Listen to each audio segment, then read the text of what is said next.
ଉପରେ ସେ ଆପଣ ଈଶ୍ୱର ଦାସଙ୍କର ଶ୍ରୀରାଧା ବିଳାସରେ ଗୋଟିଏ ପଦମ ଆପଣ ମିଳୁଛି ଯେ ମହାବିଷ୍ଣୁ ଜନନୀ ଯେ ହୋଇବାରୁ ମୁହିଁ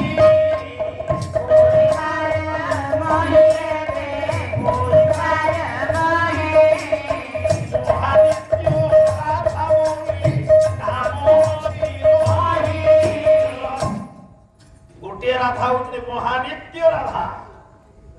वो महाविष्णुंकर मां महाविष्णु को जननी होइबार मुहे महानित्य राधा बोली नाम अछि रही मु जो खाली प्रश्न पचारिथिली राधा थारु कृष्ण होइले जात ए होची उत्तर अर्थात महानित्य राधांकर वो होचंती महाविष्णु कंस को जेतेबेले कंस पाखे कृष्ण पहुंचले से कृष्ण रूप देखी कंस देखला कौ रूप ना महाविष्णु रूप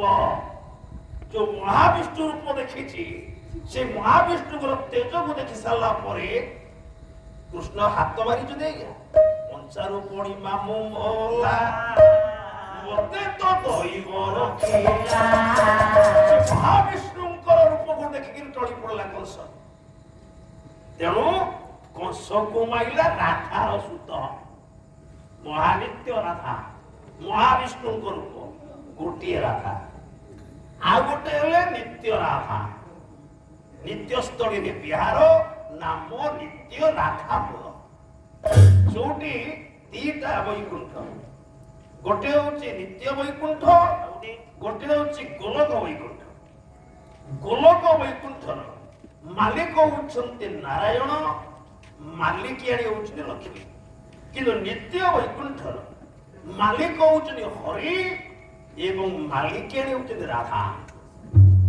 जो नित्य वैकुंठ राधा पाणी छन्ति किए ना अभिमन्यु सामंत सिंह से कोन लिखछन्ति कहले अप्राकृत प्रेम मूर्ति जय राधा हरि जय राधा हरि जय राधा हरि अप्यतले राधारी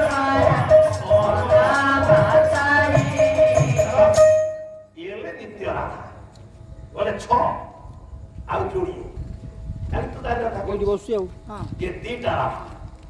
ये 6 हेले मुसा आ गोटे राधा होची अनुग्रह ठाकुर कहिना दे गया जय राधे राधे कृष्ण कृष्ण गोविंद गोविंद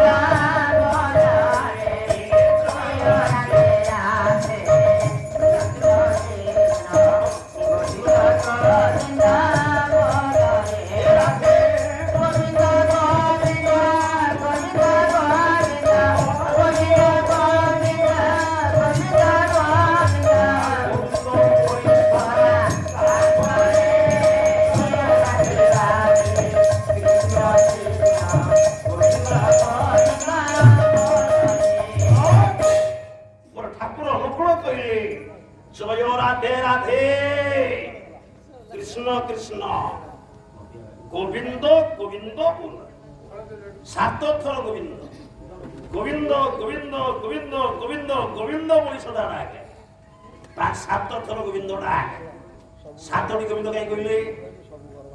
आज्ञा भू लोक भुव लोक स्व लोक मोह लोक जल लोक तप लोक सत्य लोक 7टा लोक को टपिया पाइले 7टी गोविंद दरकार आउ के भी आसिले 7टी गोविंद परे ए जो 7टी गोलकपुर पहुंचिया पाई हेले तेणु 7टी गोविंद तेणु जदि गोविंद डाकिले मुक्ति पुणी कहले जय राधे राधे से कोन कहि कहले राधा पे देखी तो ये राधा किए अच्युत चिन्हले कहले जीवटी ओटोई राधा ये कृष्ण ओटी परम से परना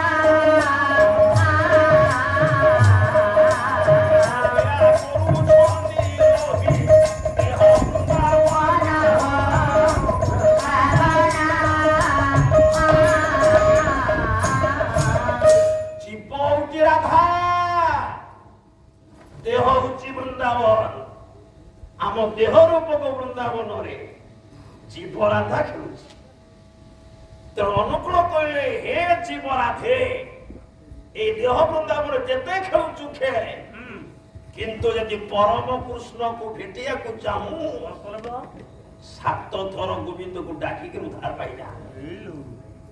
ତେଣୁ ଏଠି 3 ନମ୍ବର ରାଧା କିଏ ନା ଜୀବ ରାଧା ପରେ ଆଉ ଜଣେ ହେଲେ ଅଂଶ ରାଧା। ଅଂଶ ରାଧା କଣ ରାଧାଙ୍କ ଅଂଶରେ ଯିଏ ଜନ୍ମ ନିଅନ୍ତି ସିଏ ରାଧା। ଆପଣଙ୍କର କାଲି ଭାଗବତ ବହି ଥବ ଘରେ ଆପଣ ଭାଗବତ ଧରି ଟିକେ ଦ୍ୱାଦଶ ସ୍କନ୍ଦ ବହି ଖେଳିବେ କଣ ଲେଖା ହେଇଛି ଦିନେ କହିଛନ୍ତି ତୁ ରାଧା ଜନମେ ମୋ ବହି ଏ ରାଧା ତୁ ରାଧା ହେଇକିରି ଜନ୍ମ ହବ କୋଉ ଦିନ କେତେବେଳେ କହିଲେ ତୋ ନାମ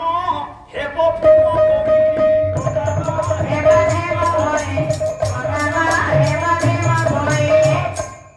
দ্বাদশ স্কন্ধ ভাগবত দেখন্তু আজ্ঞା তু রাধা জনমিব মোহি তো নাম হেব ভীম বহি এই যে অংশ রাধা আজ্ঞা 8 রাধা লাগো নাই ଅଛି ଦ୍ୱାଦଶ ସ୍କନ୍ଧ ଭାଗବତ ଦେଖିବେ ତୁ ରାଧା ଜନମିବ ମୋହି ତୋ ନାମ ହେବ ଭୀମ ବହି ପରିଷ୍କାର ଲେଖା ହେଇଛି ଖାଲି ଦେଖିଦେବେ ଫୋନ କରିବେ ମୋ ପାଖକୁ ଆଜ୍ଞା ଆମେ ବହି ଖେଳୁଛୁ ଆଜ୍ଞା ଗୋଟିଏ ଜିନିଷ କାଲି ରାଧା ତତ୍ତ୍ୱ ଯଦି ଆଲୋଚନା କରିବି 5 ଦିନ 7 ରାତି କଣ୍ଟିନ୍ୟୁ କରିବି ସରିବନି ଆଜ୍ଞା ମୁଁ ଚ୍ୟାଲେଞ୍ଜ ଦେଇକି କହୁଛି କାରଣ ମୁଁ ରିସର୍ଚ୍ଚ କରିଛି ତା ଆପଣ ଆଶୁତୋଷ ପଟ୍ଟନାୟକର ଓଡ଼ିଆ ସାହିତ୍ୟ ରାଧା ତତ୍ତ୍ୱ ଆପଣଙ୍କର ଗୀତା ପ୍ରେସ ଗୋରଖପୁର ରାଧା ମାଧବ ଚିନ୍ତନ ଯେତେ ଭାରତୀୟ ସାହିତ୍ୟ ଭିତରେ ଯେତେ ରାଧା ଅଛନ୍ତି ମୁଁ ସବୁ ଖେଳିଛି ସବୁ ପଢ଼ିଛି କାରଣ ଗୋଟିଏ ପ୍ଲଟ୍ ଆପଣମାନଙ୍କ ପାଖରେ ପହଞ୍ଚିବାକୁ ପୂର୍ବରୁ